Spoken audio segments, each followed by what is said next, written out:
Sebuah video menayangkan lautan manusia yang menghadiri acara job fair di Cikarang, Kabupaten Bekasi, Jawa Barat, viral di media sosial.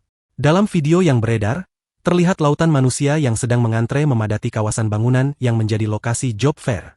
Dalam video lainnya yang dibagikan oleh warganet di kolom reply, sempat terjadi kericuhan antar pencari kerja di lokasi yang sama.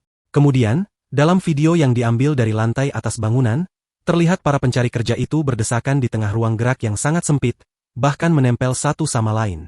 Berdasarkan kesaksian para warganet yang hadir, acara job fair tersebut sejatinya hanya menyediakan barcode bagi para peserta yang hendak melamar.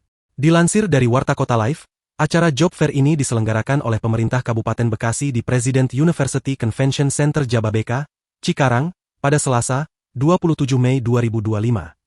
Salah satu pencari kerja bernama Gumilar mengaku, ia datang sejak pagi hari dan melihat sudah banyak yang mengantre. Saya kesini dari jam 6:30 pagi. Tapi katanya, jam 5 subuh aja udah banyak yang antre. Ujar Gumilar, 25. Pencari kerja lainnya, Farhan mengaku senang dengan adanya job fair ini meskipun harus berdesakan. Ia berharap bisa bekerja karena sudah menganggur sejak lulus sekolah pada 2019 lalu. Udah lamar pas sana-sini pas lulus SMA belum keterima.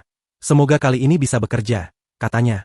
Farhan berharap pemerintah lebih serius dalam membuka lapangan kerja.